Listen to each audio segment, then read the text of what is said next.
So mga par, dahil nga po sa sinabi ng manager ng Japanese Monster Naoya Inoue na si Mr. Hideyoki Ohashi, nawala na daw sa plano nila sa 2025 na labanan ng kapwa nitong Japanese pound per pound boxer na si Junto Nakatani, kung saan tila parang initsapwera na ng mga Hapones mga idol ang magandang plano ng legendary promoter na si Bob Arum. Klaro na kasi mga idol ang naging fight plan ni Lolo Bob para sa 3-fight deal ni Inoue sa 2025. Magdepensa muna ito ng isang beses sa Japan. Ito nga ang laban nito kay Sam Goodman. Lumaban sa Amerika para magpakilala at talaga ng WBC mandatory challenger nito na si Alan Picasso. Pagkatapos nito mga idol, bumalik ito sa Japan para sa pinakamalaking laban nito kontra kay Junto Nakatani. Pero harap-harapan talaga mga idol sinaway ng kampo ni Inoue si Bob Arum at ayaw talaga nila magpatali sa legendary promoter. Well, kung tayong tatanungin mga boss, bakit ba naman susunod ang kampo ni Inoue sa inuutos ni Bob Arum? Gayon pa man may sarili silang fanbase sa Japan. Kumbaga mga idol, kaya nila kumita na malaki kahit wala ang promotion ni Bob Arum. At obvious naman mga idol, na kinuha lang talaga ng kampo ni Inoue ang top rank promotion ni Bob Arum dahil sa ESPN Plus na pinakamalaking sports platform sa mundo para mas lalo makilala pa si Inoue sa boxing world. Pero kung pera ang pag-uusapan at kitaan sa laban mga boss, easy work lang ito para sa kampo ni Inoue dahil nakabuild up na po ito ng pangalan sa Japan.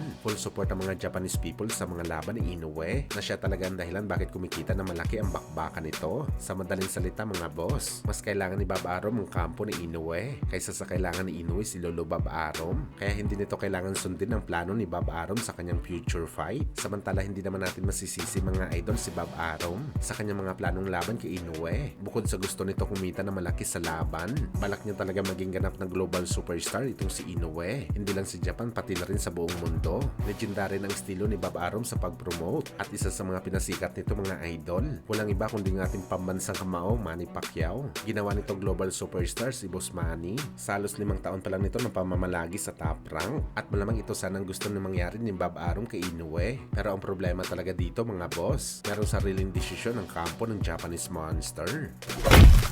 Sa kabilang banda naman mga idol, General Casimero lumagapak na naman sa bagong updated rankings ng WBC sa 122 pounds kung saan dati-rati mga idol nakarank 7 pa itong si Alas. Sa ngayon nasa 11 na pwesto na lang ito mga idol. 4 na pwesto talaga ang binagsak nito sa rankings. At ang mas masakit pa dito mga boss, ang pumalit sa pwesto ni Cuadro Alas ay walang iba kundi si Carl James Martin. Nakarank number 7 na ito sa WBC. Literal na 2 beses ni knockout ni Wonderboy si Casimero sa rankings. Una nga sa WBO rankings na dati nakarank number 2 si Casimero pero sa ngayon napunta na kay Wonderboy ang pwesto at bumagsak na lang si Alas sa pang-7 at ngayon sa WBC na naman pinalitan lang na walang ano-ano si Cuadro Alas ni Martin.